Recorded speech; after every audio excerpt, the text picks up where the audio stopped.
It is Sandy Spady with the Power Up Talk Show, the talk show where we bring together community leaders and amazing people that are making a difference in our world. Before we introduce my amazing guest, we are going to start off with Dion with Songbird Cocktails. Hey Sandy, how's it going? Hi. All right, so today we're going to be doing something delicious and a little bit tropical and a little bit southern. It's going to be our melon-tini. Now to start this off, all I'm going to do is take this one piece of English cucumber. I'm going to drop it into the bottom of my glass. My next ingredient is going to be my Absolute watermelon. Now, Absolute naturally distills their spirits with watermelon, so you don't have to worry about this being an artificial flavor or having any additives. Our next thing is going to be our super syrup. So this is basically a syrup made up of citrus and simple. Voila. I can smell the aroma of all like the melons way over here. Oh, yeah. And next we're going to do just a tad bit of regular simple just to balance this guy out. And our last ingredient is going to be a melon juice. So this is both cucumber and clarified cantaloupe. And we're just going to give it a shake. I feel like we should have swimsuits on. Yeah. Gosh.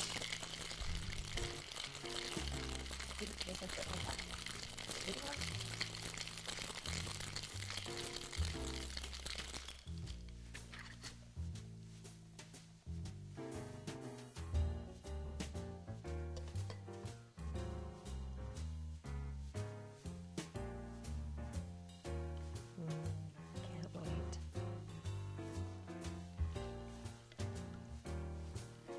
And here we are, ladies, our melon-tinis. Sandy, have a good show, love. Oh, thank you, Dion. Beautiful, beautiful. Here we are. Let's test this amazing cocktail. It's so pretty. Let's do it. Do you need to change into swimsuits?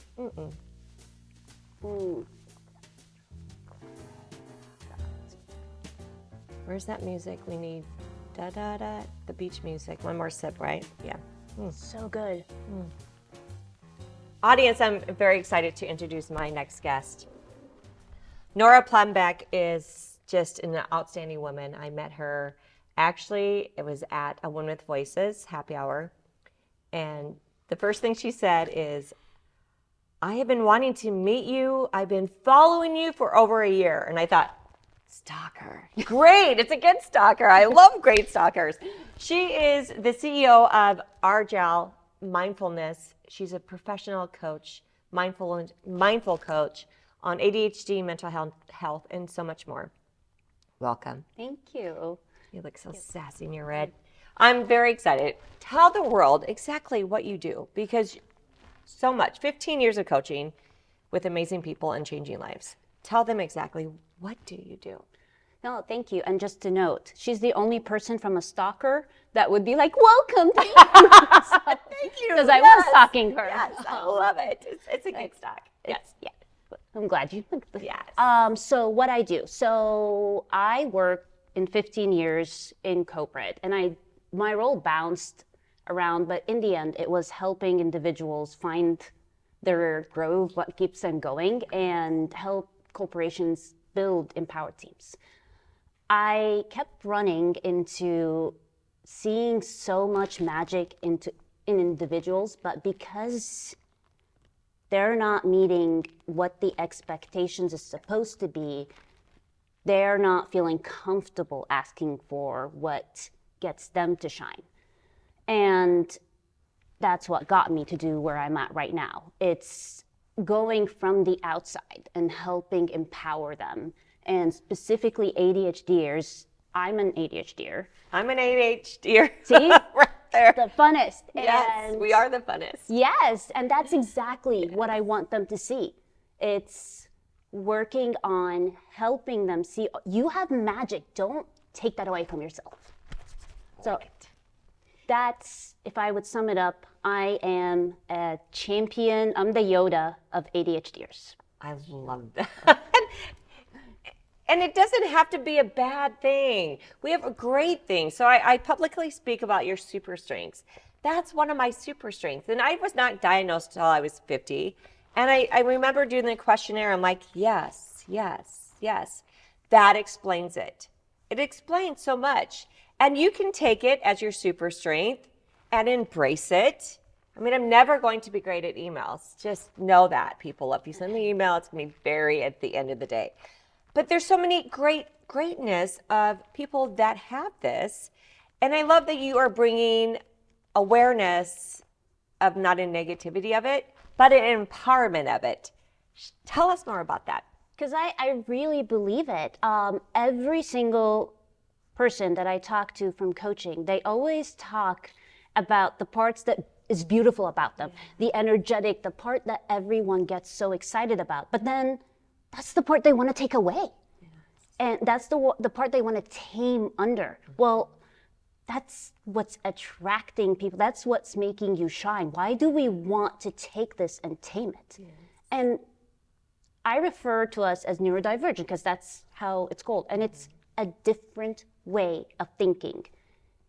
That's all it is. And if that different way of thinking doesn't come into the mix, so many things are not going to be happening. Yes. And that's truly what to see it as. It is not, you don't like emails. Tell me, one of my clients said one time a thing that I've been using it as an example. She worked as an emergency room nurse. Wow. And she said, I walk in and it feels like the energy's out and I'm running. And the other nurses were having a brown bag and sitting in a corner. That's a perfect example of everyone has the surroundings that will throw them off, and everyone has the surroundings that's going to pump up. Yes. So it's a matter of knowing what the surroundings that are going to pump you up and asking for it. Yes. But it's not a bad thing. Yes. Tell me about with younger. High school, I know you worked with youth. You love working with youth. Is there a difference of coaching high schoolers, junior high, versus adults? Yes. I thought there. Yes. And my passion really goes to all of the transitioning. One, a lot of the times that's where they're going to start feeling it because they're going from a structured environment to a less structured, and that's where their creativity takes charge. It's no longer in their brain, it's actually taking the lead. But the beauty of it is that they're saying everything they're going. I learned so much from them just by how they articulate it in just the way it is. I'm like, oh yeah, that's actually very true. They're still not programmed to have to feel like have to translate it into something else. They're saying what it is, and they're believing it when you're showing them the magic behind it.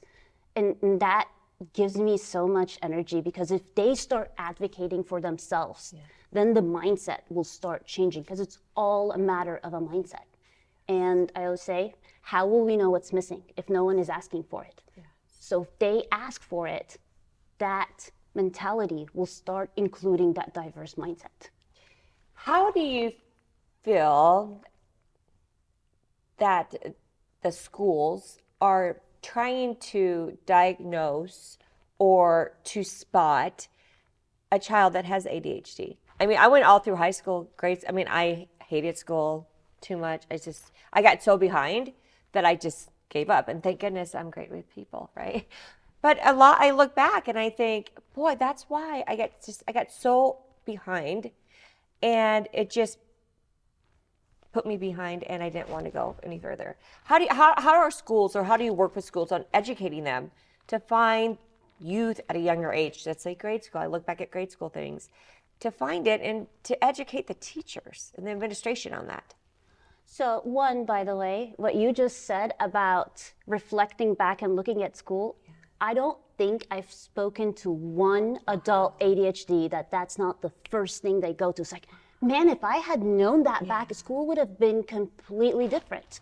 So it's impressive how that's always the first thought we all go to.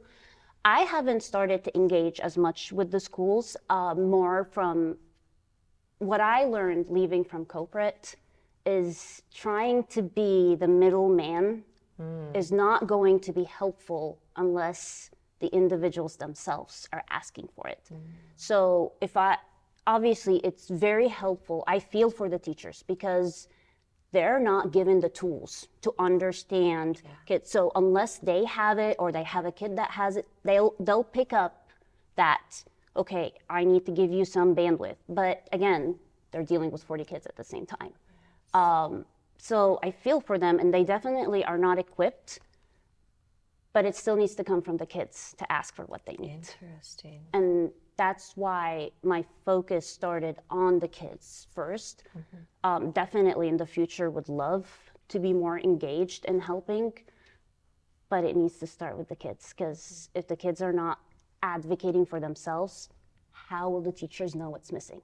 But how did the kids know? Like, I didn't know. I was 50 years old and I didn't even know that I had a thing. Well, one, you're a woman. We all got the short end of the stick on that. I mean, till now, if you go read the checklist, you're lucky that you got some checked in. Most women are going to get diagnosed as depression, or because it's not going in deeper. Some women have luckily found doctors that actually will dig in more to look at patterns, but a lot of women are getting missed. And the bigger part right now is like, if their kids get diagnosed, then it'll be like, oh, this kind of sounds a little familiar, and then they'll go get diagnosed. But a lot of women got missed, and that's a problem. Like the typical checklist that pediatricians give to the kids to do that, it misses so much. So yes, it's difficult to reach out to those kids, and it is truly have been fortunate that the parents of the kids that I've been working with, they care enough, even the parents that don't understand why there's a disconnect, they've been reaching out. And I'm hoping that those kids will start spreading it around. I know my teenager. I was going to say, you have a son that's dealing with it right now. I have two. But, So, okay. and the younger one was one of the ones that didn't fall under your typical checklist. So I didn't even realize it until I started studying it. But one of the main things that I honed on with my older one was, I'm not going to let you take the medication. I'm not against medication, but you need to learn your foundation, know what is your baseline. And then from there, medication, all the other stuff are a bunch of tools that you're just taking. And I'm hoping he's educating around him and more of even standing up for himself. It's, I'm not going to do this way, but I can get that part done in 5 seconds faster than you.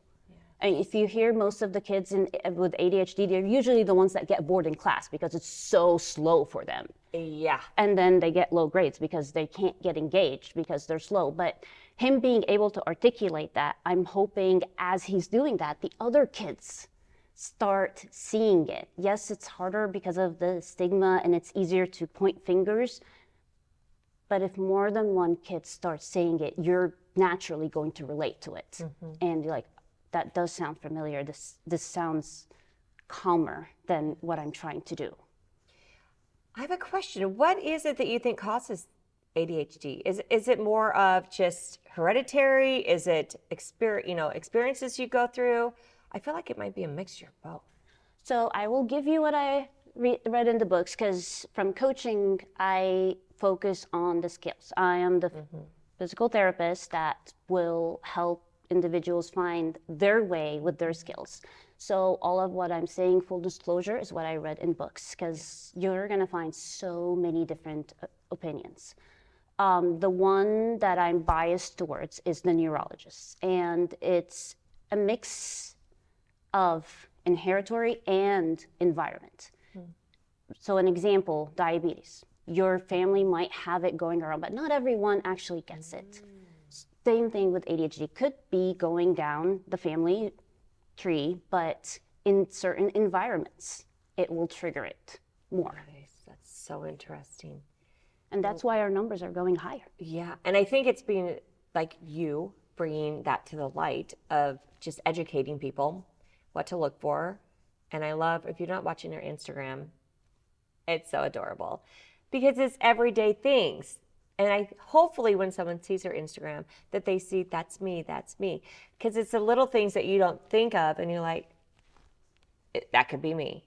That educates. It all goes back to education. I love, no matter what, if it's mental illness, if it's health, if it's anything, it's getting the word out with your voice on how to share that with others.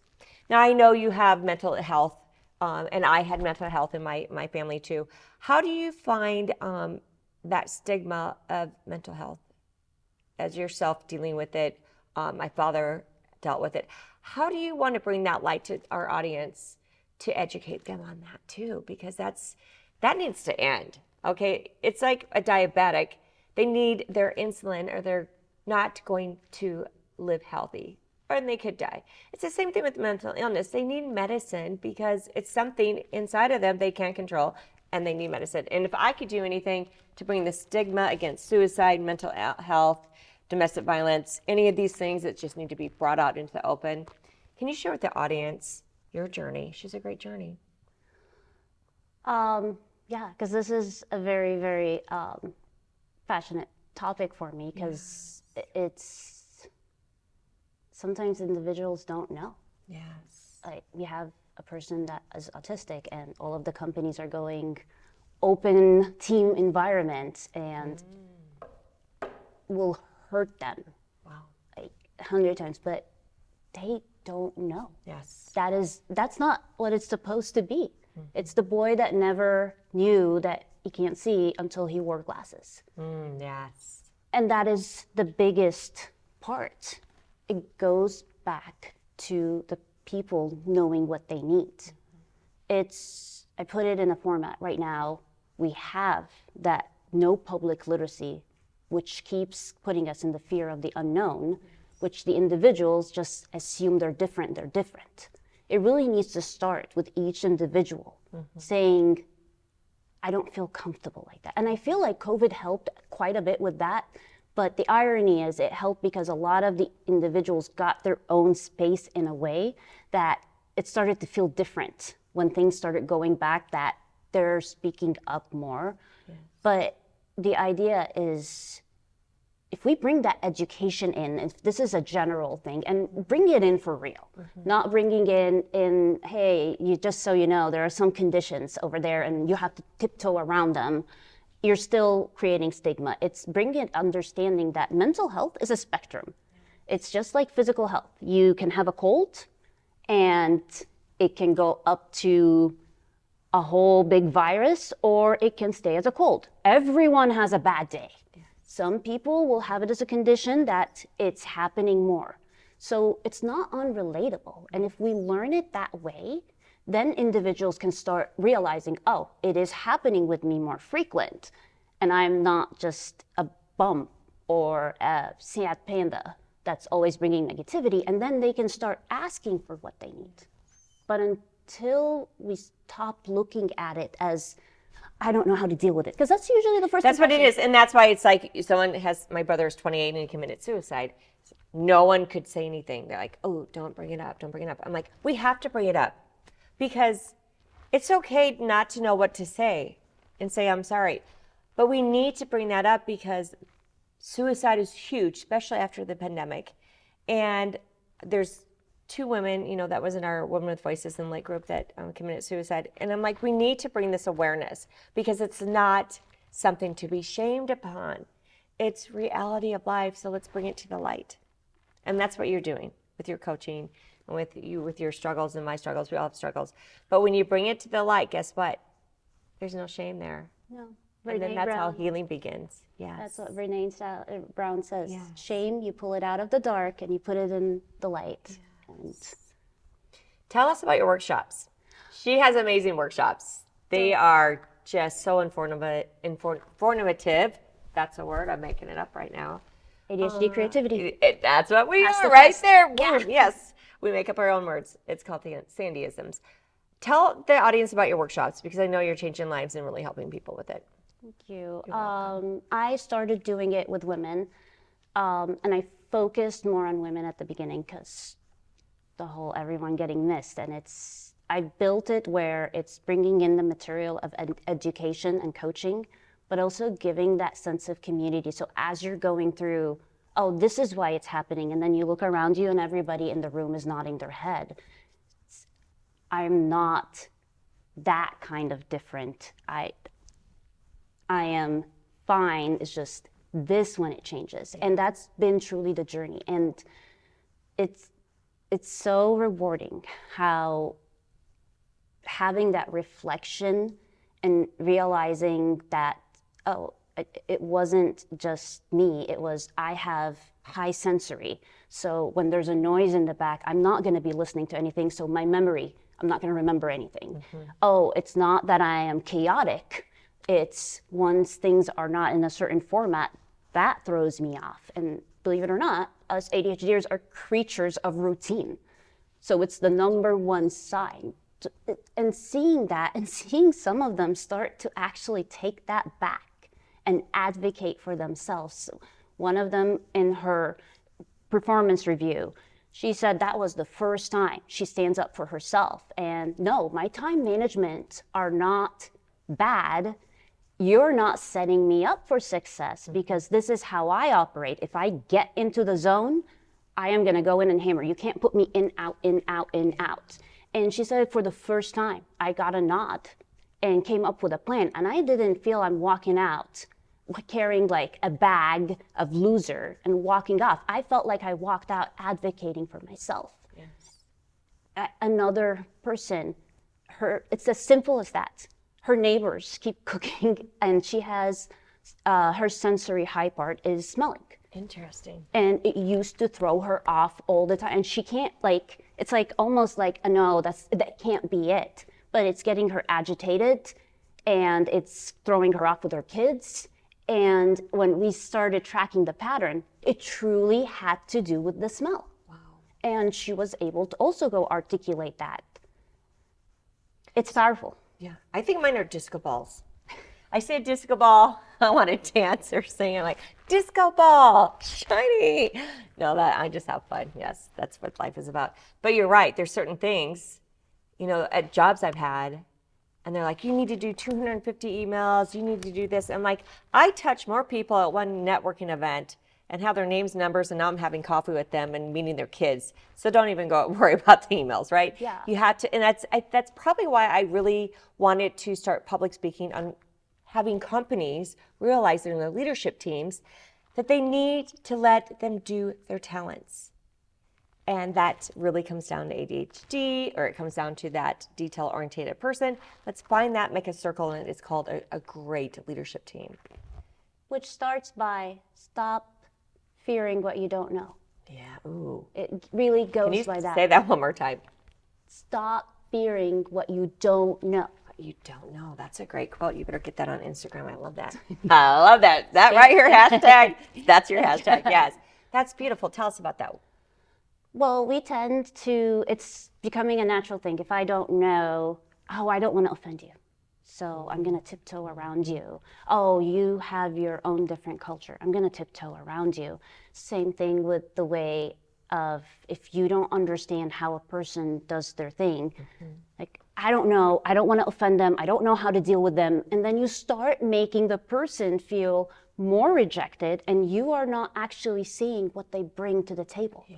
It's as simple as walking down to the person and ask, what can I do to help you? Yes. Can you imagine if every single leader actually does that and means it, not making the person feel like there's a booby trap and once they say it? If you're looking at it as, oh my God, you think differently, what can we get out of that? Can we complement if your difference shines? Because that's when like a micromanager comes in, and probably an older demographic, because nowadays the young ones are like, they realize it. We're going to do what we're great at, and we're going to shine, and we're going to just take the world. And being able, though, I was confident enough in this particular job because I wasn't doing it for the money. I was doing it because I loved what I was doing, and confronting him. I'm like, I'm never going to do that. I'm never going to do that. Not happening. There's the door. If you want me to leave, I'll just, you know, it's really about being open to the possibilities of your capable, successful employees. I love that. But you mentioned a very good point. You had an advantage that You're right. you felt you had your secure blanket. Yeah. Not everyone has that. They're thinking of, well, I have 5 mouths to feed at home. Yeah. I will put my head down and keep going. You're right. And yes, so there is a part where you. I think in my younger years in advertising sales, you're right, I didn't. But I just kicked butt anyway. Yeah, too. It was like one of those, I don't know how to it's pay like the bills. like they're challenging on. But yeah, some people don't have that confidence, right? Yeah. And you working with them and coaching them and helping them is going to give them the confidence to have that, to go to their employees and say, by the way, I'm not really great at this, but I'm great at this. Exactly. Let's hire someone over there that lets it be in front of a laptop all day and just, it's finding the superheroes' strengths in everyone. Exactly. It doesn't have to be a rebellion or, oh, no, I'm not good at that. No, it's, hey, this is what I bring to the table. And so funny, we do all of these strength finders and I was a strength-based coach. Yes. But we don't really apply them. Yes.